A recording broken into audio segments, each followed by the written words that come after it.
My mother looked at my newborn daughter and said, "Another girl? Your husband must be disappointed."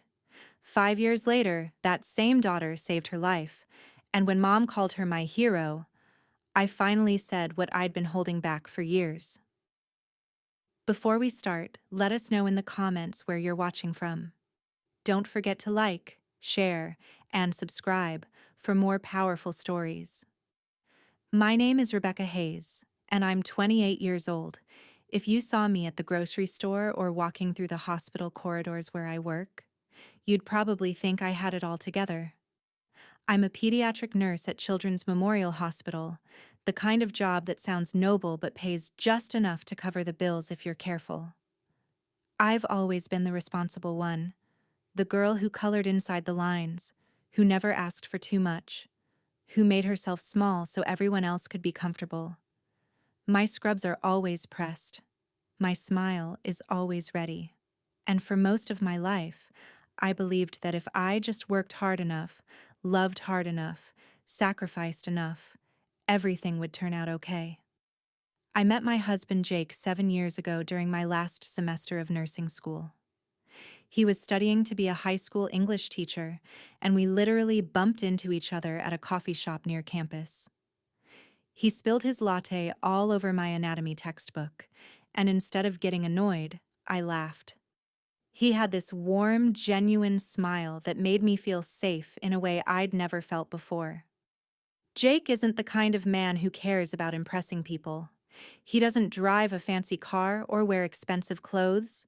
He's the kind of man who stops to help strangers change their tires, who tears up during Pixar movies, who learned how to braid hair from YouTube videos so our daughters would never go to school with messy ponytails. He's patient where I'm anxious, calm where I'm worried, and he loves our girls with a fierce, protective tenderness that still takes my breath away. We have 2 daughters.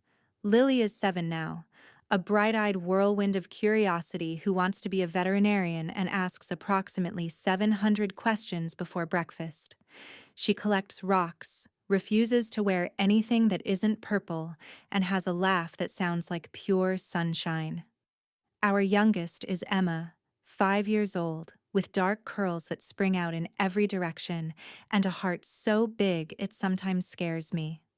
Emma is the kid who shares her lunch with anyone who looks sad, who apologizes to furniture when she bumps into it, who once cried for 20 minutes because we accidentally drove past a dog standing alone in a yard.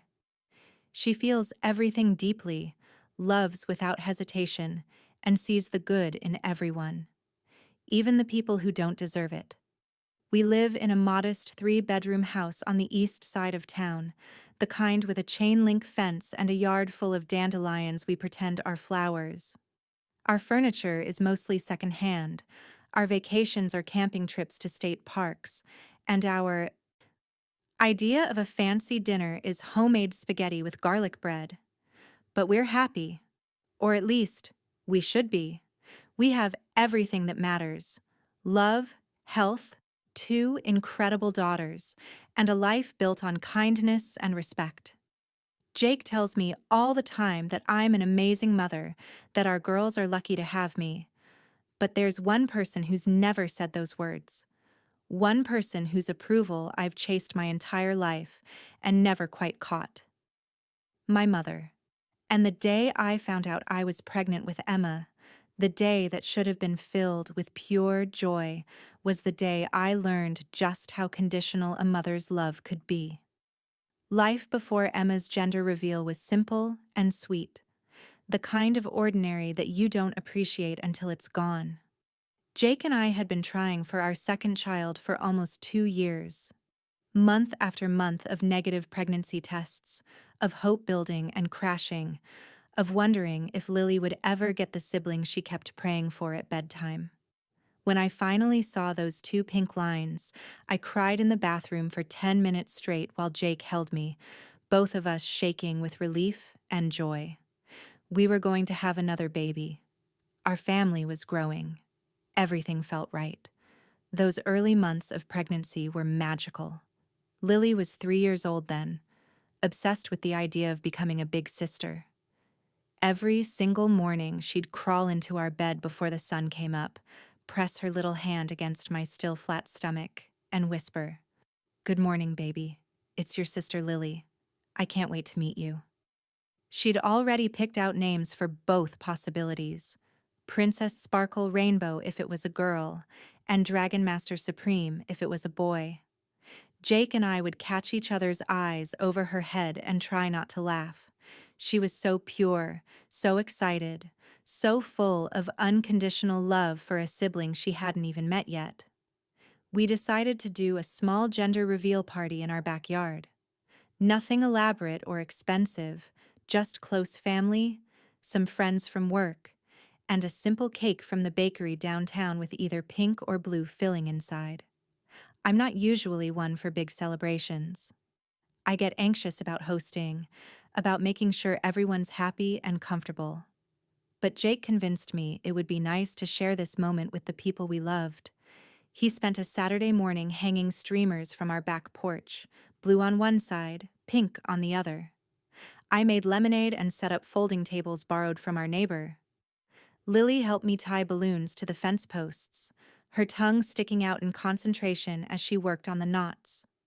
My mother had seemed genuinely excited when I first told her about the pregnancy. She'd hugged me, said all the right things about being blessed and grateful. She even offered to help with the gender reveal decorations, which surprised me because Mom wasn't usually the hands-on type. She was more the show up and be admired grandmother, the one who swooped in for photos and left before the cleanup started. But she'd been attentive during this pregnancy, calling to check on me, asking about my symptoms, sending articles about prenatal nutrition. I thought maybe this baby would bring us closer. I thought maybe becoming a grandmother had softened something in her that had always been hard. The morning of the party, Jake made pancakes shaped like question marks, and we ate breakfast on our back porch, while Lily practiced her surprised face in case the baby was a girl. The weather was perfect, sunny but not too hot, with a light breeze that made the balloons dance against the fence. I remember standing in our kitchen, looking out at our little yard transformed into a celebration space, and feeling this overwhelming sense of contentment. This was my life. This small, beautiful, imperfect life, with my teacher husband and my curious daughter and another baby on the way. I didn't need anything else. I didn't need to be rich or famous or impressive. I just needed this. I placed my hand on my growing belly and made a silent promise to the baby inside. I will love you completely, no matter what. No conditions, no disappointments, just love. I had no idea that in a few short hours I'd discover that not everyone in my family felt the same way. The party was in full swing by 2 o'clock. Our backyard was filled with the cheerful chaos of about 20 people, the sound of laughter mixing with the playlist Jake had put together on his old Bluetooth speaker. My co-workers from the hospital had arrived with gifts wrapped in neutral yellow paper. Jake's parents were helping Lily show off her collection of rocks to anyone who would listen. My father stood by the grill, flipping hot dogs and talking baseball with my brother David. Everything felt warm and right, exactly how I'd imagined it would be. But then I noticed my mother. She'd arrived 30 minutes late, which wasn't unusual for her. Mom had always operated on her own schedule, sweeping in when she was ready and expecting everyone to adjust. She wore a crisp white blouse and pearls, overdressed as always, like she was attending a country club luncheon instead of a backyard barbecue. She'd made her rounds, kissing cheeks and accepting compliments, but something about her energy felt off, tight, controlled, like she was performing the role of excited grandmother rather than actually feeling it. I was refilling the lemonade pitcher when I caught her standing near the refreshment table with my Aunt Carol, my mother's older sister. They had their heads close together, voices low, and I could see Mom's face in profile. Her smile had completely disappeared. Her arms were crossed over her chest, and she was watching Jake as he knelt down to tie Lily's shoe, his face soft and patient as our daughter chattered about the butterflies she'd seen that morning. There was something cold in my mother's expression, something almost critical, and it made my stomach twist. I moved closer, pretending to adjust the placement of paper plates, trying to catch what they were saying. My Aunt Carol glanced around nervously before speaking, and I heard her say in a stage whisper that she probably thought was quiet.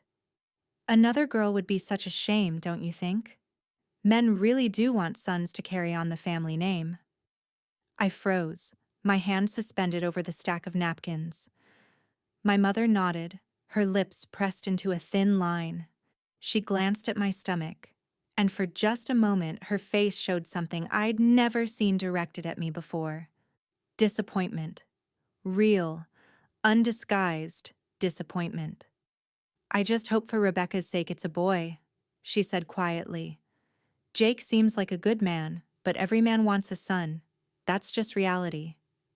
My heart started pounding in my ears. I felt like I'd walked in on a conversation I wasn't supposed to hear, except it was about me, about my baby, about my family. I wanted to march over there and demand to know what they were talking about.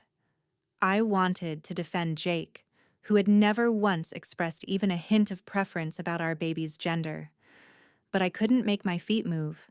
I just stood there, holding that lemonade pitcher like an idiot, feeling something cold settle in my chest. My mother must have sensed me watching because she turned and her face immediately transformed. The tight expression vanished, replaced by a bright, practiced smile. "Rebecca, sweetheart, we were just saying how beautiful you look. Pregnancy really does suit you." Her voice was honey-sweet, but I'd seen what was underneath. I'd heard the words. I forced myself to smile back, to nod, to pretend everything was fine. Maybe I'd misunderstood. Maybe they were talking about someone else. Maybe the hormones were making me paranoid and oversensitive.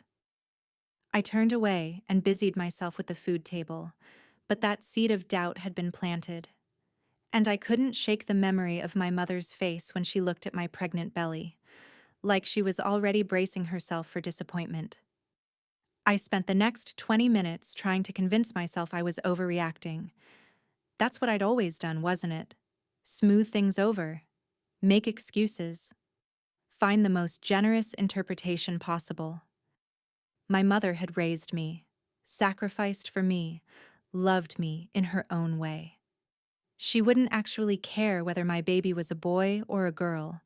That would be absurd. This was the 21st century. We didn't live in some Victorian novel where male heirs mattered. This was my mother, not some cruel stepmother from a fairy tale. I watched her from across the yard as she laughed at something my father said, as she posed for a photo with Lily, as she accepted a plate of food and thanked Jake's mother with perfect politeness. She looked normal. She looked like the grandmother who'd thrown Lily an elaborate princess-themed third birthday party just 4 months ago, complete with a rented bounce house and a woman dressed as Elsa. She'd spent hundreds of dollars on that party, had invited half the neighborhood, had posted dozens of photos on Facebook with captions about "my precious grand baby girl." "See?" I told myself. "She loves Lily. She loves having a granddaughter. You're being crazy." Jake appeared at my elbow with a concerned expression, his hand finding the small of my back. "You okay? You look a million miles away." His touch grounded me, pulled me back from the spiral of anxiety threatening to take over. I looked up at his kind face, at the man who'd spent the morning hanging decorations and making pancakes, who'd never once said anything about wanting a son over a daughter. When we'd talked about having more kids, he'd only ever said he hoped they'd be healthy and that he couldn't wait to love them. "I'm fine," I said, and I almost meant it.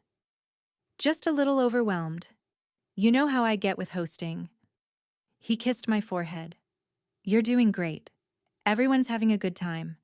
And in about 10 minutes, we're going to find out if Lily gets a little brother or sister." His eyes were shining with excitement, pure and uncomplicated. No hidden agendas, no disappointment waiting in the wings.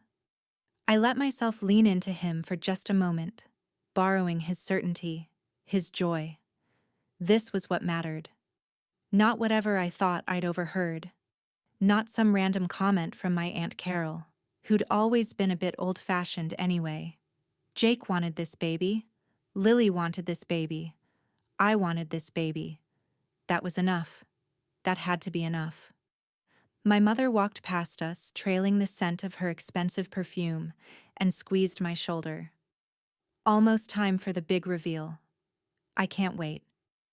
Her voice was warm. Her smile was real. I searched her face for any trace of that cold expression I'd seen earlier and found nothing. Maybe I really had imagined it. Maybe pregnancy brain was a real thing, and I was reading malice into innocent conversations. "Thanks for being here, Mom," I said, and I meant it. Despite everything, despite the complicated history between us, I wanted her here. I wanted her to be excited about this baby. I wanted her approval, her joy, her unconditional love. I'd been chasing those things my whole life. She patted my cheek like I was still a child. "Wouldn't miss it for the world, sweetheart." I chose to believe her. I chose to push away the doubt, to focus on the celebration, to trust that I'd misunderstood what I'd heard. It was easier that way. Safer. Less painful. I'd spent my whole life choosing to believe the best about my mother, and I wasn't ready to stop. Not yet. Not when I was about to share one of the most important moments of my life with everyone I loved. Jake called everyone to gather around the folding table where the cake sat, pristine white frosting decorated with yellow question marks and tiny fondant baby booties. I felt my heart beating faster as our friends and family formed a loose circle around us. Lily bounced on her toes beside me, gripping my hand so tightly my fingers started to tingle. My father had his phone out, ready to record. Jake's mother was already tearing up, which made me smile despite my nerves. This was it. The moment we'd been waiting for. "Ready?" Jake whispered in my ear, handing me the knife. I nodded, placing my hand over his on the handle. Together, we pressed down into the cake, cutting slowly through the layers. The room seemed to hold its breath. Even the music from the speaker seemed to fade into the background. Everything narrowed down to this single moment, this simple act of revelation that would tell us who this little person inside me would be. We lifted the slice onto a plate, and there it was. Pink. Bright. Unmistakable, beautiful pink filling between the layers. "It's a girl!" Someone shouted, and the backyard erupted in cheers. Jake's face transformed into pure radiance. He let out a whoop of joy that was so loud and genuine it made everyone laugh. Before I could even process what was happening, he'd swept Lily up into his arms and was spinning her around. "You're getting a sister, sweetheart, a little sister." Lily squealed with delight, wrapping her arms around his neck, both of them laughing with uncomplicated, perfect happiness. I looked around at the faces surrounding us. Jake's parents were hugging each other. My co-workers were clapping and congratulating us. My father was grinning, still recording on his phone. Friends were reaching for us with hugs and well wishes. The energy was exactly what it should be: celebratory, warm, full of love. But then my eyes found my mother. She stood slightly apart from the group, next to Aunt Carol. Her face had gone completely blank, like someone had flipped a switch and turned off all her features. The polite smile she'd been wearing all afternoon had vanished. She wasn't clapping. She wasn't cheering. She was just standing there, staring at the pink cake with an expression I can only describe as resigned disappointment. She set down her paper plate on the table with deliberate slowness, and I watched her exchange a look with my aunt that spoke volumes. Then she turned to Aunt Carol, and in a voice that was clearly meant to be heard, said, "Another girl? Your husband must be disappointed." The words cut through the celebration like a knife through flesh. The laughter around us didn't stop immediately. A few people were still congratulating Jake, still making jokes about being outnumbered by girls. But the people closest to us, the ones within earshot of my mother, went quiet. I saw my father's smile falter. I saw Jake's mother's face register shock. I felt Jake go still beside me, Lily still in his arms, his expression shifting from joy to confusion to something harder. The yard felt like it had split into two worlds, the celebration continuing on one side, and this terrible, suspended moment of silence on the other. My throat closed up. My hands started shaking. I stared at my mother, willing her to take it back, to laugh and say she was joking, to do anything other than stand there with that pitying, disappointed expression on her face. She didn't. Instead, she picked up her purse from the chair beside her and smoothed down her blouse, as casual as if she'd just commented on the weather. Around us, people were starting to notice the tension, conversations dying off one by one as they sensed something had gone wrong. I don't remember walking across the yard. One moment I was standing by the cake table with Jake's hand on my shoulder, and the next I was pushing through the sliding glass door into our kitchen, my mother's arm firmly in my grip.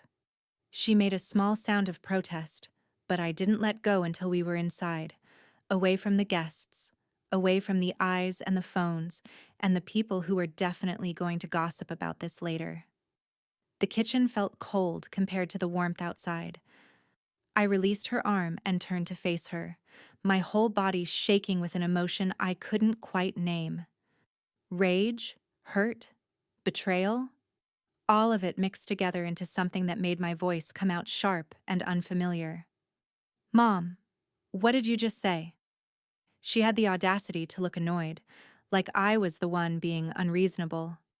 She straightened her blouse and walked to the sink, turning on the faucet and rinsing her hands like this was just another normal conversation. Like she hadn't just humiliated me in front of everyone I cared about. "I was simply making an observation, Rebecca. Don't be so dramatic." Dramatic? The word came out louder than I intended. "You just told everyone that Jake must be disappointed that we're having a daughter. At our gender reveal party. In front of our friends and family."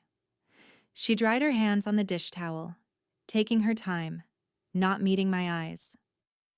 "I just think it's unfortunate, that's all. Men want sons, Rebecca. It's natural. It's biology. Jake's probably upset even if he's too polite to say it." I stared at her, genuinely stunned. "Jake is thrilled. Did you not see his face out there? He doesn't care about the gender, he never has."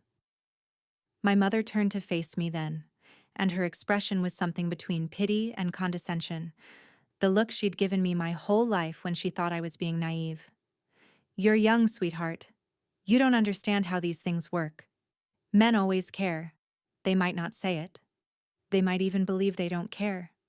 But deep down, they want a son to carry on the family name. To play catch with. To teach things too. That's just how it is." "That's insane," I said, my voice breaking. "That's not how Jake thinks. That's not how any decent person thinks." She sighed, like I was exhausting her. "I'm not saying I don't love her already. I'm not saying she won't be a wonderful addition to the family. I'm saying it's disappointing. For him. For your future. For the family line. Another girl means no one to carry on the Hayes name. Don't you see that?" I felt something crack inside my chest, something I'd been holding together for years. "That's my daughter you're talking about. My baby. The child I've been praying for. The sister Lily can't wait to meet." "And I'm sure she'll be lovely," my mother said, her tone suggesting she thought the opposite. "I'm just being realistic. I'm trying to prepare you for the fact that your husband might feel differently than he's letting on. Men hide their disappointment to protect their wives' feelings. I'm your mother. It's my job to tell you the truth." "The truth?" I could barely get the words out. "The truth is that you just called my unborn child a disappointment. You looked at pink cake filling and felt sorry for me. That's the truth." She pursed her lips, and for a moment I saw something flicker across her face. Not guilt. Not remorse. Irritation. She was irritated that I was making a scene, that I wasn't just accepting her assessment and moving on like I always had before. "You're being oversensitive. Hormones, probably. We can talk about this when you're calmer." I watched her walk toward the door, back straight, completely unbothered. She paused with her hand on the frame and looked back at me. "I need to get back to the party. People will wonder where we went." And just like that, she was gone, leaving me standing alone in my kitchen, feeling like the ground had opened up beneath my feet. I thought maybe the gender reveal incident was a one-time thing, a thoughtless comment made in a moment of disappointment that my mother would regret once she had time to think about it. I kept waiting for an apology that never came. Instead, what came was a pattern so consistent and deliberate that I couldn't pretend anymore. The baby shower happened 6 weeks later. My coworkers threw it for me at the hospital break room during a Saturday afternoon. It was small and sweet, with pink decorations and a diaper cake someone had spent hours constructing. My mother arrived late, stayed for exactly 45 minutes, and spent most of that time on her phone. When someone asked if she was excited about her second granddaughter, she smiled tightly and said, "Well, at least we won't need to buy new clothes. Hand-me-downs are so practical." The room went awkward and quiet. My friend Jennifer tried to laugh it off, but I saw the looks people exchanged. I made excuses for her after she left. She'd been tired. She hadn't meant it that way. I was good at making excuses. When Emma was born on a freezing February morning after 14 hours of labor, my mother came to the hospital. She held Emma for maybe 5 minutes, pronounced her very small, and then said she had a headache and needed to leave. She was gone within 20 minutes of arriving. Jake's parents stayed for 3 hours, crying happy tears and taking turns holding their new granddaughter. My father stayed too, clearly uncomfortable with my mother's early departure but unwilling to contradict her. He kissed my forehead before following her out and whispered, "She'll come around." But I was starting to realize she wouldn't. The favoritism became impossible to ignore. When Lily turned 4, my mother threw her an elaborate backyard carnival, complete with a bounce house, face painting, a balloon artist, and a custom cake that probably cost $200. She invited 30 people and posted at least 40 pictures on Facebook with captions like, "My precious princess," and "The light of my life." When Emma turned 1, my mother sent a card with $20 inside and a generic happy birthday message. She didn't come to the party. She said she had book club. Book club. For her granddaughter's first birthday. I started paying closer attention to her social media, torturing myself with evidence I didn't want to see. She posted constantly about other people's grandchildren, especially boys. My cousin Michelle's son got a whole album dedicated to his little league games. "So proud of this little champion," she'd write. "Nothing like watching your grandson hit a home run." He wasn't even her grandson, he was her niece's kid. But Emma, her actual granddaughter, barely got mentioned. Maybe twice a year she'd include Emma in a group photo, always standing slightly behind Lily, always with a caption that somehow focused on everyone else. Jake noticed before I was ready to admit it out loud. We were lying in bed one night after putting the girls down, and he just said it. "Your mom is punishing Emma for being a girl." I wanted to argue, I wanted to defend her, but I couldn't. Because he was absolutely right. The worst part was how everyone else acted like it was normal. My father would shrug and say, "That's just how your mother is." My brother David seemed oblivious, too wrapped up in his own life to notice how differently our mother treated my daughters compared to how she fawned over his friends' sons. Aunt Carol actually said to me once, "Well, you can't blame her for being disappointed. Every woman wants grandsons." Like it was a universally accepted truth that some children were simply worth less than others based on their chromosomes. I started documenting everything.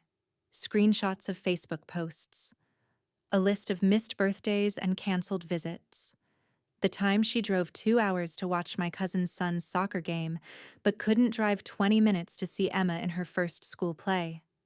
I didn't know why I was keeping track. Maybe I needed proof that I wasn't crazy. It happened on a Tuesday night in October, 3 weeks after Emma's second birthday party that my mother didn't attend. I'd just finished a 12-hour shift at the hospital, the kind of day where nothing goes right and you can't save everyone no matter how hard you try. I'd lost a patient that morning, a 7-year-old boy with leukemia who'd been fighting for 2 years. I'd held his mother while she sobbed, and then I'd gone to the staff bathroom and cried until my eyes were swollen and my throat was raw. I came home exhausted, hollowed out, running on empty. Jake had picked up the girls from daycare, made dinner, and gotten them bathed. He took one look at my face and said, "Go rest. I've got this." I should have gone to bed. Instead, I found myself walking down the hallway to Emma's room after he'd put her down for the night. The room was dark except for her nightlight, a little turtle that projected stars onto the ceiling. Emma was sleeping peacefully, her dark curls spread across the pillow, one small hand clutching her stuffed elephant. She looked so innocent, so perfect, so completely unaware that she was being rejected by someone who was supposed to love her unconditionally. And something inside me just shattered. I sat down in the rocking chair beside her crib, and I broke. Not the quiet, dignified kind of crying, the ugly kind. The kind where you can't breathe and your whole body shakes and sounds come out that you didn't know you could make. I cried for my daughter who would grow up knowing her grandmother preferred her sister. I cried for all the birthdays my mother would miss, all the school plays she wouldn't attend, all the moments Emma would notice the absence and wonder what was wrong with her. I thought about my own childhood, about being the perfect daughter, straight A's from kindergarten through college, full scholarship to nursing school because we couldn't afford tuition, working 2 jobs while studying because I didn't want to burden my parents, never complaining, never asking for too much, always trying so hard to make my mother proud. And this was how she repaid me, by looking at my beautiful daughter and seeing disappointment. The memories flooded back. Every time I'd bent myself into shapes to earn her approval. The time I gave up a summer internship in California because she said it was too far away. The time I broke up with a boyfriend in high school because she didn't think he was ambitious enough. The time I chose nursing over medical school because she said being a nurse was more practical for a woman who'd want children someday. I'd spent 28 years trying to be good enough for her, and I'd failed. Worse, my daughter was paying the price for something she had no control over. I picked up Emma's tiny hand, so small it fit entirely in my palm, and I whispered, "I'm so sorry, baby girl. I'm so sorry I can't give you the grandmother you deserve." She stirred slightly in her sleep, making a small, contented sound, and my heart broke all over again. She was 2 years old. She still thought everyone in the world loved her because she didn't know any different yet.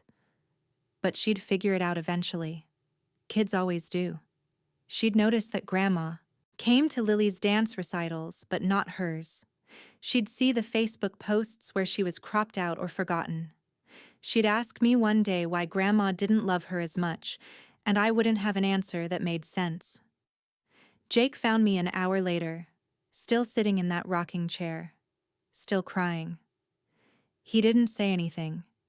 He just knelt down beside me and wrapped his arms around both of us, letting me fall apart in the safety of his presence. Later, when I could finally speak, I told him everything I'd been holding in. Every slight, every missed moment, every cruel comparison. "I don't know how to protect her from this," I whispered. "I don't know how to fix it." The breaking point came 3 months later on Emma's 3rd birthday. I'd sent my mother an invitation 2 weeks in advance. Not a text, not a Facebook message, but an actual physical invitation that Emma had helped me make, her little handprints pressed in purple paint around the border. I'd even called to confirm. My mother had said yes. She'd promised she'd be there. Emma had been talking about it for days, telling everyone at daycare that, "Grandma's coming to my party." I made Emma's favorite cake, chocolate with strawberry frosting. We decorated the living room with streamers and balloons. Jake had taken the afternoon off work. Lily had wrapped a present she'd bought with her own allowance money, a stuffed unicorn she'd spent weeks saving up for. Emma wore her favorite dress, the yellow one with the sunflowers, and every 5 minutes she'd run to the window and ask, "Is Grandma here yet?" 1 hour passed. Then 2. Emma's little face grew more and more confused as other guests arrived and left, and still no grandmother. She stopped running to the window. She sat on the couch, very still, holding the unicorn Lily had given her. When it was time to blow out the candles, she looked at me with those huge brown eyes and asked quietly, "Did Grandma forget about me?" That question, in that small voice, nearly destroyed me. But I smiled and said, "I'm sure she got held up, sweetheart. Let's make a wish."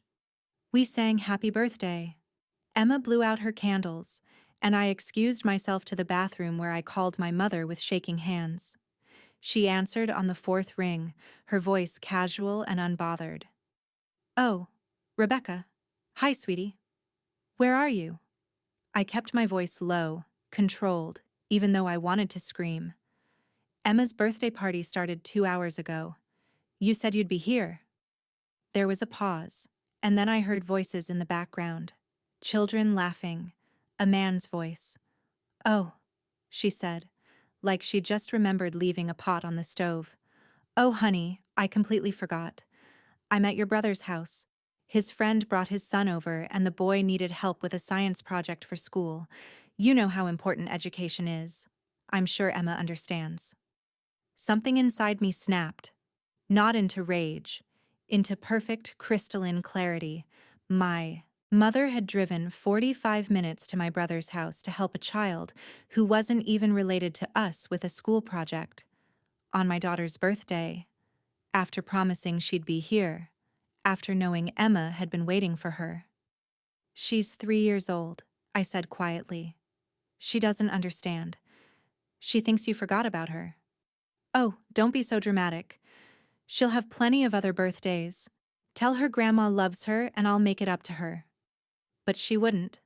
I knew that now, with absolute certainty. This wasn't going to get better. This wasn't a phase or a misunderstanding or something that would resolve itself if I just waited patiently enough. This was who my mother was. This was the choice she was making over and over, to value everyone else's children over mine. I hung up without saying goodbye. When I walked back into the living room, Jake looked at me and knew. He'd always been able to read my face.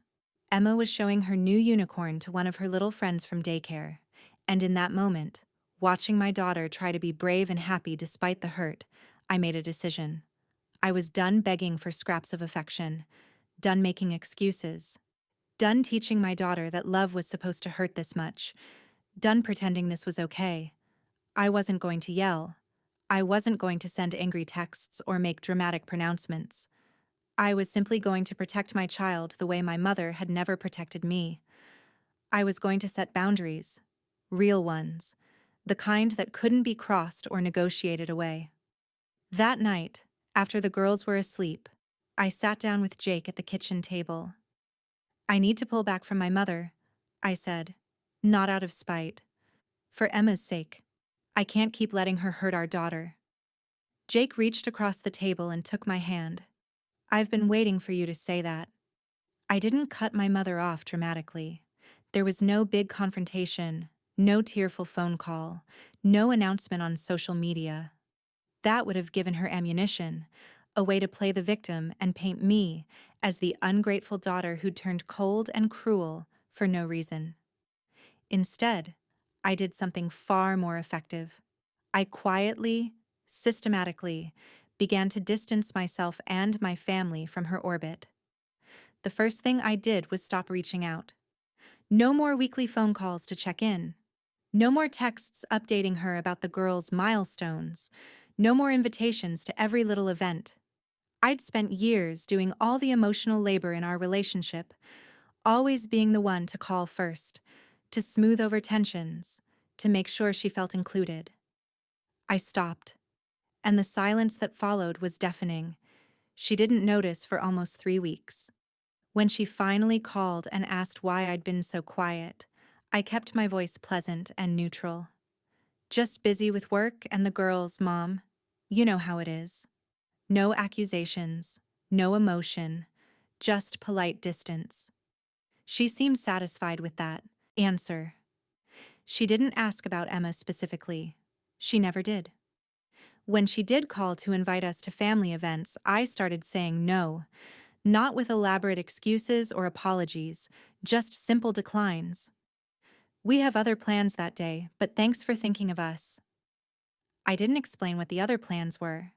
I didn't leave room for negotiation. Jake supported me completely, running interference when my mother tried to go around me and contact him directly. We presented a united front. I also started documenting everything with meticulous care. I created a private folder on my laptop labeled Family Records, where I kept screenshots of every Facebook post where she gushed about other children but ignored Emma. I noted every missed birthday, every canceled visit, every last-minute excuse. I saved text messages and emails. I even started keeping a simple spreadsheet with dates, events, and what happened or didn't happen. I didn't know exactly why I was doing this, but some instinct told me I might need evidence someday, that I might need proof that I wasn't crazy or vindictive, that this pattern was real and documentable. Jake asked me once what I planned to do with all that documentation. I didn't have a clear answer. Maybe nothing, I said.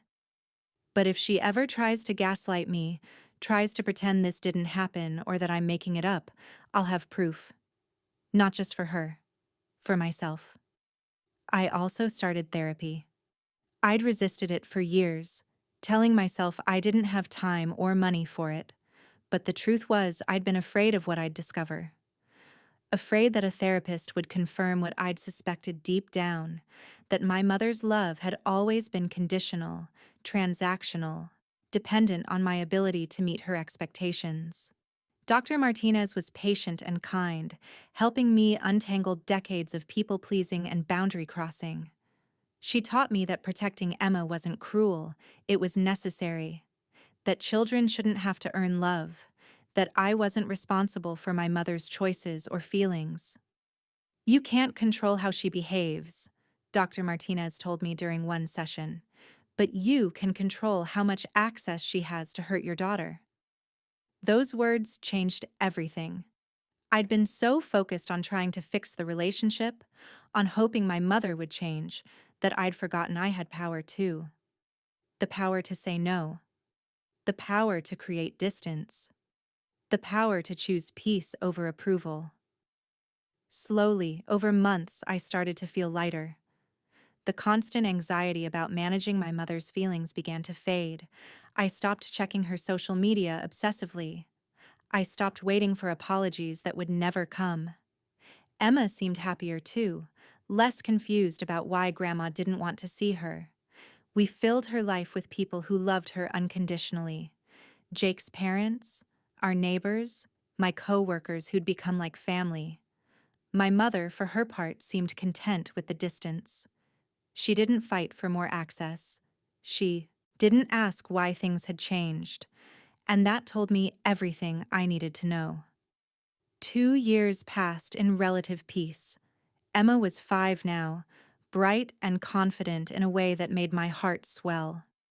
She'd started kindergarten and had become obsessed with safety rules. After a special assembly at school where firefighters taught the kids about emergency preparedness, she'd come home buzzing with information about stop, drop, and roll, calling 911 and the Heimlich maneuver.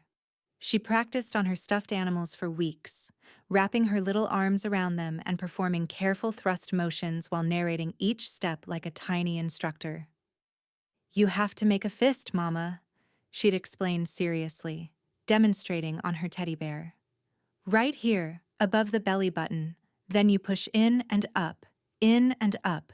That's how you save someone who's choking." Jake and I would watch her, equal parts amused and proud. Our daughter, the little rescuer. My relationship with my mother had settled into a distant but manageable rhythm. We saw each other maybe once every 2 or 3 months, always at larger family gatherings where I could control the environment and limit one-on-one interaction. She'd grown closer to my brother David's circle of friends, all of whom had young sons she could dote on.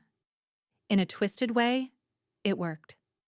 She got the grandsons she'd apparently always wanted, even if they weren't technically hers, and my daughters were protected from her disappointment. Then, on a Sunday in late October, my mother called with an unusual request. She needed help moving some furniture in her house, heavy pieces that required multiple people. Could Jake and I come over? She'd tried to make it sound casual, but I could hear something underneath. Maybe loneliness. Maybe a genuine desire to connect. My father had mentioned that she'd been quieter lately, less social. Part of me, the part that still desperately wanted a normal mother-daughter relationship, wondered if maybe this could be a small step towards something better. I almost said no. My instinct was to protect my Sunday, to keep that boundary firm. But Emma overheard the conversation and her face lit up. Are we going to see Grandma? Can I show her my Heimlich skills? Please, Mama? Those hopeful brown eyes undid me. She was 5. She still wanted her grandmother's love, still believed it was possible. I didn't have it in me to explain why we should stay away. Okay, I told my mother. We'll come by around 2. When we arrived, the house was full of people. Not just my parents, but my brother David, Aunt Carol, 2 of my cousins with their kids, and several family friends I hadn't seen in months. My mother had apparently turned a simple furniture moving request into an impromptu gathering. I felt the familiar tension creep into my shoulders. This was her pattern. Create situations where I couldn't easily leave, where declining to participate would make me look bad. But I stayed calm. We were just here to help, and then leave. Jake squeezed my hand as we walked in, a silent reminder that we were a team.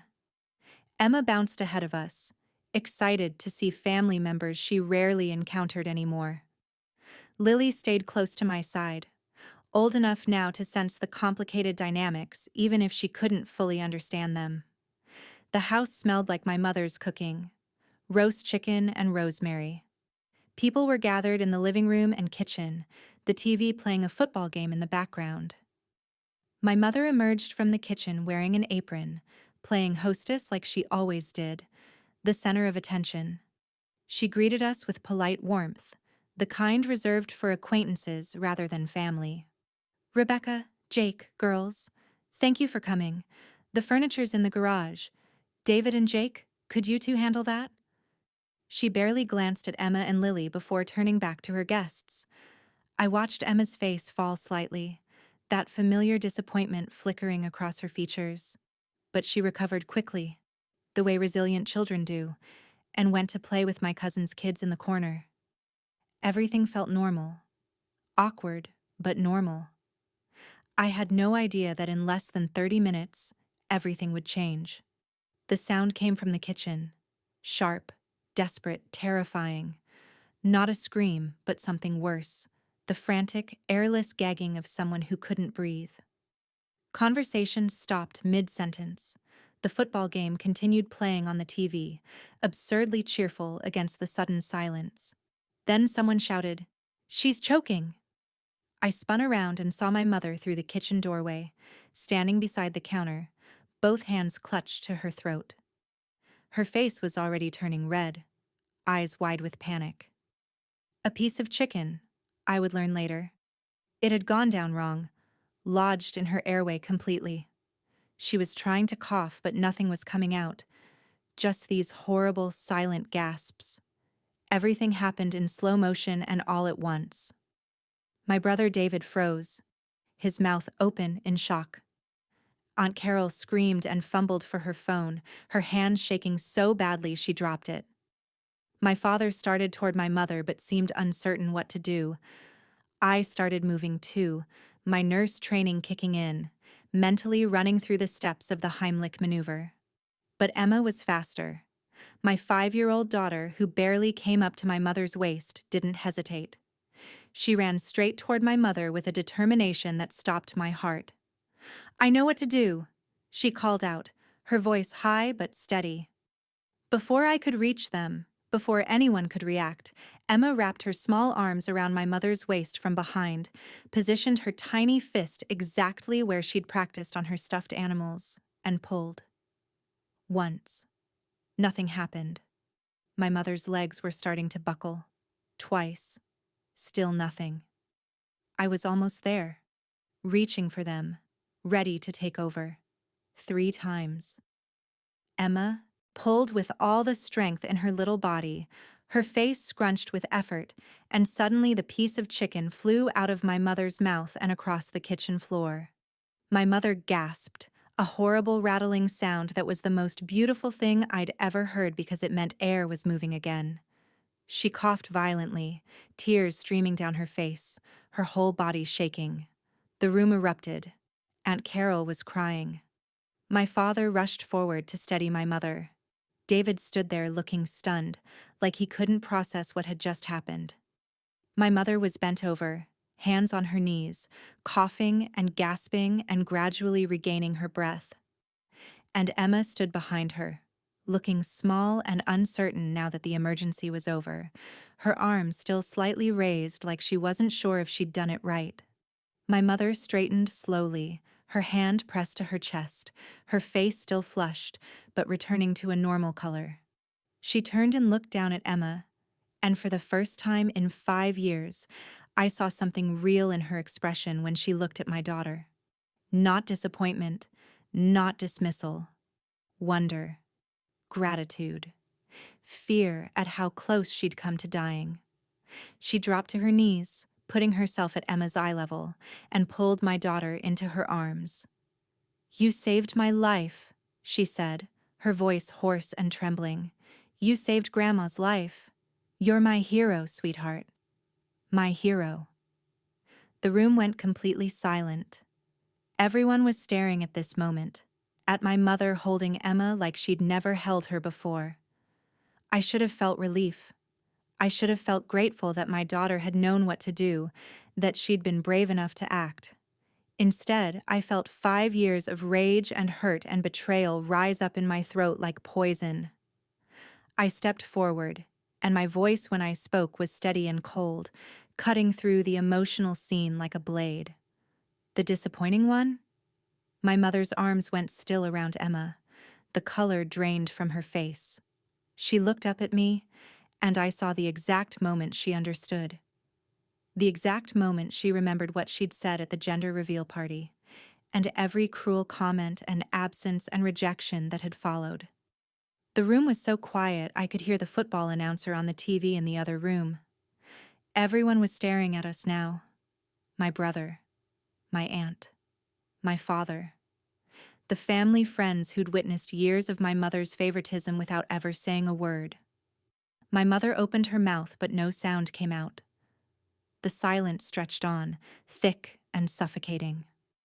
My mother stayed on her knees, her arms slowly falling away from Emma, her face a mask of shock and shame.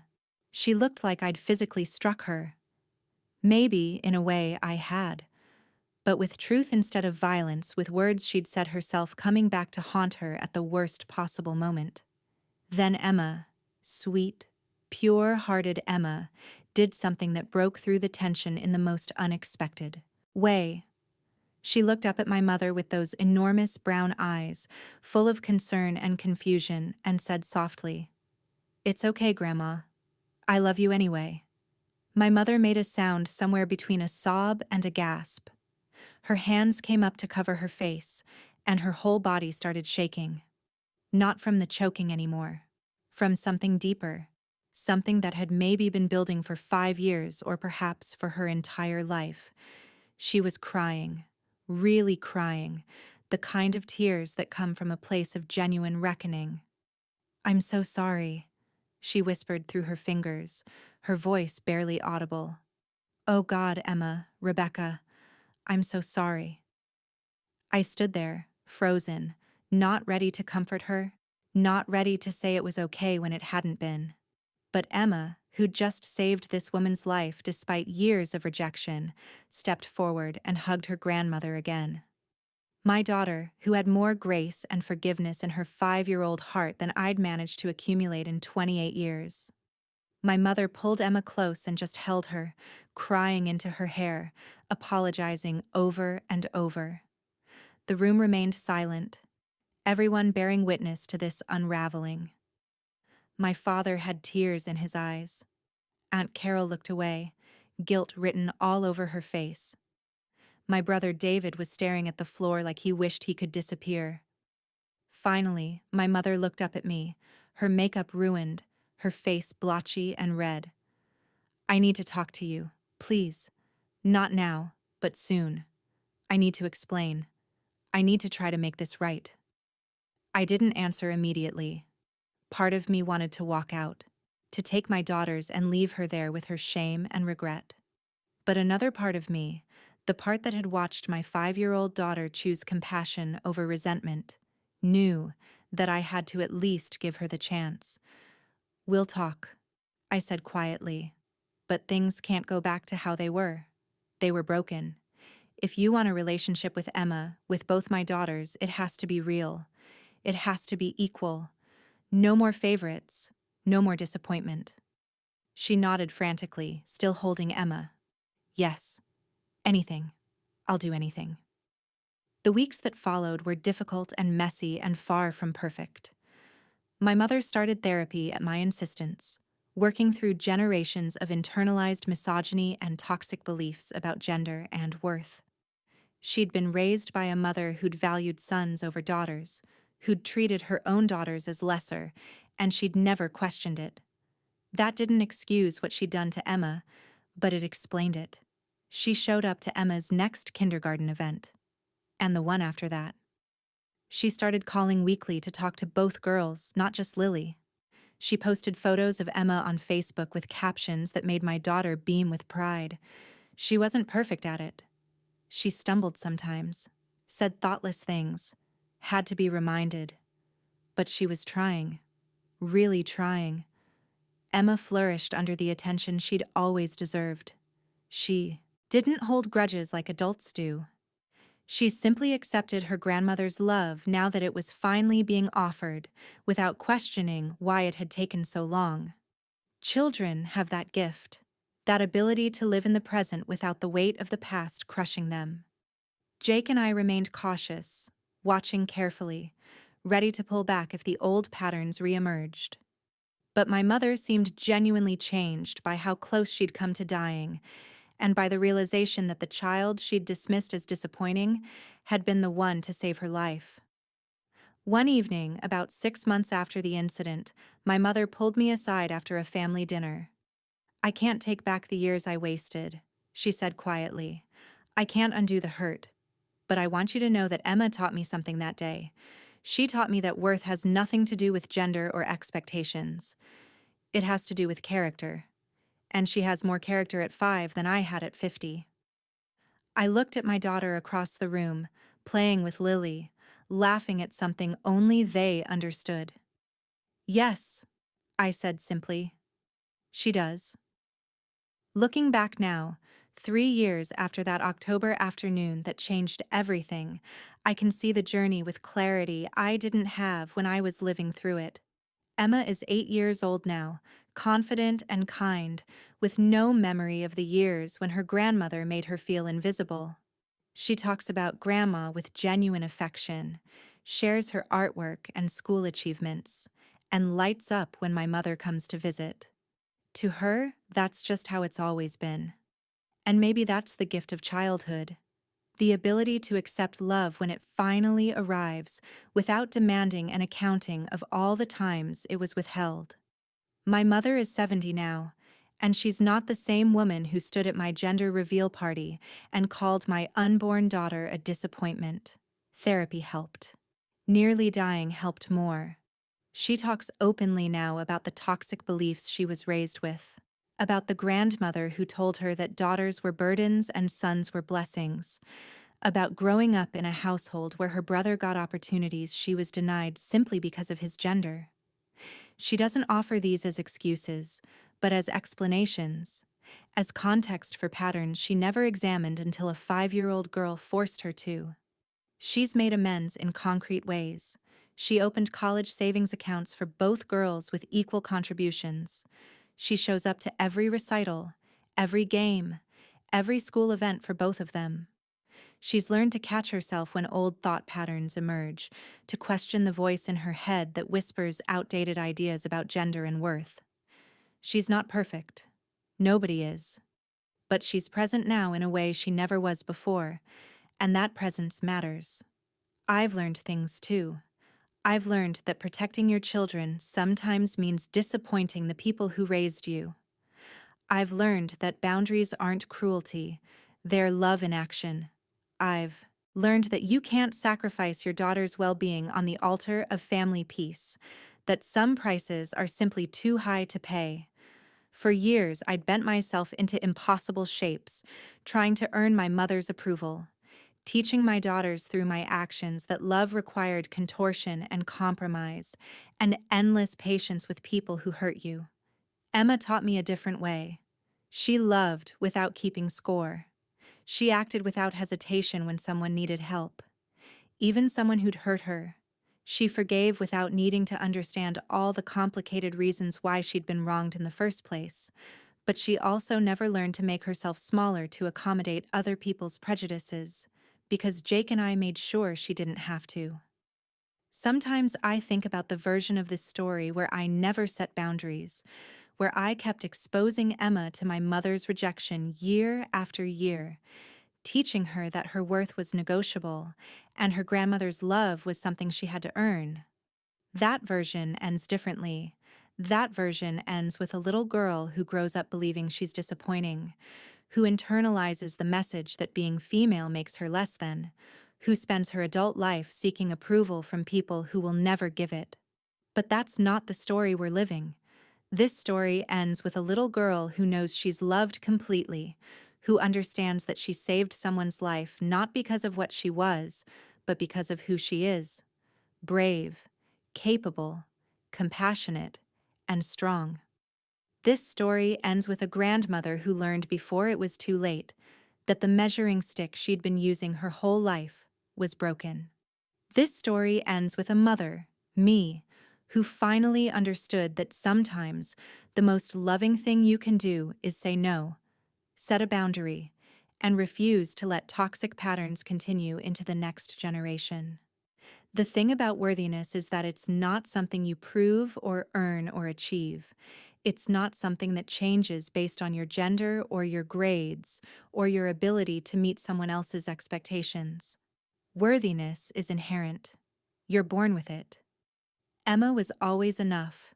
From the moment we saw that pink cake filling, from her first breath in the delivery room, from every milestone my mother missed and every birthday she forgot. She was always enough. And so was I. What would you do if you were in her place? Tell us in the comments. And if this story touched you, don't forget to like, share, and subscribe for more powerful true stories about family, justice, and the strength it takes to protect the ones we love.